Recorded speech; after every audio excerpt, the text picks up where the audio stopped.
former Mafia boss, talks about Andrew Tate on Piers Morgan Uncensored, ladies and gentlemen. This is Michael Franzese. He grew up in New York. He started becoming involved in the mob, which his father was actually one of the head guys in the Mafia in the 60s, 70s, since he was 18. So we're going to react today to what Piers Morgan asked him about Andrew Tate, whether he's good for society, whether he's good for men. So you're going to hear if Andrew Tate is beloved by the ex-Mafia people. Michael Franzese was very prolific and known in the New York crime family. They even did a cameo of him in Goodfellas, the movie. Before we get started, welcome back to the Wilson Brothers channel. I'm David, this is Isaac. Don't forget to subscribe and like this video. Andrew Tate is an interesting character. You're friends. Yeah. So you actually said this about me and Andrew Tate. You gotta love the way he controls a room. Whenever he gets into the room, the guy is intelligent. He's quick on his feet. He rattles things off. He's got such command of information. He sits down with Piers Morgan. Now, Piers Morgan, one of the best out there, and he's brutal. He doesn't hold back. He comes after you. He's not taking it easy. But Andrew sat down with him, and I'm telling you, he controls the room, even with Piers Morgan. Now, I would take slight issue with that, Michael, as you would expect. Well, I give you a good compliment because I believe that. Yeah, but I know what you mean about Tate. He's a very charismatic guy. A lot of people love him. A lot of people hate him. We don't know the truth about these charges he's facing. We'll have to see how that all plays out. What do you think about his influence on young men in particular? Because I know lots of mothers who are very concerned about what they see as a bad influence, particularly as they see it, misogynist views about women. What do you think of it? Well, you look, I think Andrew could be abrasive at times. I don't agree with, look, I have a wife and 5 daughters. Wow. And my wife, anybody will tell you, I put her up on a pedestal. My daughters are all very independent. So when you see Andrew Tate say women should stay at home, they shouldn't go out to work, the man should be in control of them, they shouldn't even go out without his permission. When you hear him say all that stuff. I don't agree with that, okay? I think I understand what he's saying. He wants to be the man of the house. He wants to be the provider, the protector. I agree with all of that. Yes. I don't agree that she has to stay in the house and just be a housewife. No. I mean, my wife wanted to work, she could work. As a matter of fact, she does work. She works with me. But I think his message to young men is vital because I think there's been such a feminization of men, especially in our country, that it's terrible. I mean, it's affecting our military. It's affecting, I mean, I have 5 daughters that say, Dad, I can't find a good guy. Wow. You know, and they mean it. Hold on, hold on. We see what's happening. Yeah, I agree with that. Unfortunately, it's very true when it comes to men is when you feminize a man, it just turns all of the women that want a strong man away from you. I would say except maybe like the woke and women that aren't as want conservative values or have conservative values. But it's not even about conservative values. It's just about being strong and powerful and courageous. But there's a lot of women. To be political. There's a lot of women that think they don't want that until they start to get into a relationship where they feel safe and comforted. Then they want it. That's why statistics show that even liberal women that get married to a liberal man end up wanting to become conservative as they have kids because they want to raise their kids to have values that they maybe didn't even grow up with, that they see from other successful families in their neighborhood communities. They're like, wow, I want my kids to be like that. You look at those parents and they have traditional values. They're raising their kids with standards. They don't let their kids, play on an iPhone 7 hours a day or watch an iPad or do social media. They're actually having like in-house activities. And that's what he's talking about. 5 girls. That's amazing. I mean, you imagine having 5 girls. You only have 1. I mean, I'm single, but 5 girls, raising 5 girls in today's society is probably I have a million thoughts, but there's a minute left and then I'm going to unload, ladies and gentlemen. So we need men to Has it crossed your mind that might be because they don't want to meet Daddy? Well, or upset Daddy's daughter? Well, it could be. But in some cases it is. But no, I mean, look, I support his message to young men to be men. And like I said, I think a lot of the things he says are taken out of context because people do hate him, because of what he says. But I support. I'm struck by just how widespread his influence is. Yeah. I would say 1 in 5 amazing. people that come up to me are young men who want to talk about Andrew Tate. What does that tell you?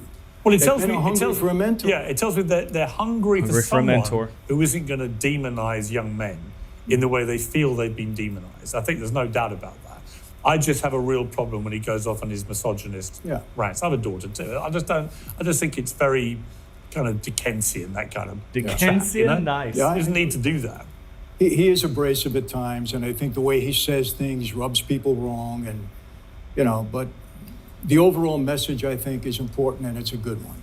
I'll start off by saying this. We need to define what is misogynistic to begin with, because that term has been so conflated and mixed up with everything else. It's been overused, because I've watched a lot of Piers Morgan, and he's actually one of my favorite people online. I think he's absolutely genius. But he said that things are misogynistic sometimes when they're not. Meaning, if a man feels like it's his responsibility to go out there and work, and he wants a wife that's more around the house and raising the kids, he's often seen that as, well, you can't tell the woman what to do. And it's not about telling the woman what to do, but understanding that in most healthy relationships have it be where you understand where each other are stronger at. And sometimes that means the man is better at certain things, therefore he does those certain things, not because the woman can't, but because the man's better at them. Yeah. And I don't think Pierce fully understands that. So the ultimate problem here is it's diagnosis versus prescription. That's what Ben Shapiro talks about all the time when he talks about Andrew Tate.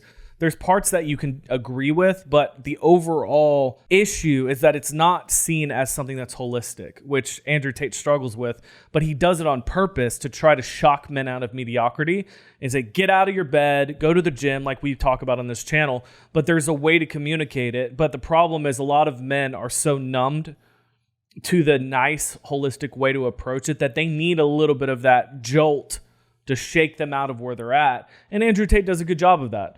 I can only imagine. I wanted to give you a little thing real quick. Can you imagine Andrew trying to date one of his daughters, Michael's daughters? What that dynamic would be between a former Mafia boss and Andrew Tate? I think there would be a lot of respect. There would. I don't know whether Michael Franzese would want that, but it would be a very interesting dynamic, because I feel like there'd be actually a lot of respect. Mm-hmm. But Andrew Tate has helped us a lot. Yeah. I will give credit where credit's due. His videos helped me kind of understand the fact that we are meant to do difficult things, just like David Goggins has, that you are meant to become the best version of yourself so you can provide for your family, because you're the man. You're supposed to take on hard things and take on this world. Don't live for mediocrity. And he's really helped me with that. I think the problem is that it's so extreme that some people worship him as everything he says is true. Yeah. Everything he says is absolute, gospel. But you have to take its and bits from people and understand that people are flawed. Chew the meat, spit out the bones. Yeah, exactly. So there's even things we say that you might not agree with, but there might be parts that resonate with you. And that's what we want to do, is what part really hits that in your soul that you realize, wow, this is helping me to change, whether that's getting off of porn, whether that's just getting disciplined again, or maybe that's creating a YouTube channel, whatever that might be. I like what Michael is saying, Michael Franzese. He's saying that I like the core message of what Tate has. Yeah. The core message is speaking to men, but men get mature enough to understand that if he says you can just slap and tell your woman to shut the F up or whatever, that's not a healthy way to live. Yes. So there's a balance to all of this. Well, that's what Michael is talking about with Andrew Tate, is he's saying that Andrew Tate is directly confronting the feminization of men. Exactly. That's the ultimate message. Now, how you get to the end goal of men being stronger, more capable, courageous, we have differing opinions on that, but that's okay. You can agree and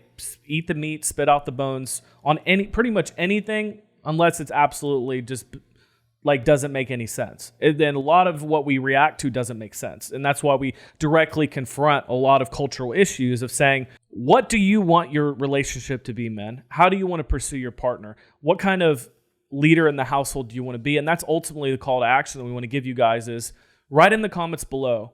What makes you courageous? What makes you have purpose, mission, and vision? If you don't know that, start watching our channel more and you might. Well, what do you guys think of Andrew Tate? Because he's probably still the most controversial figure.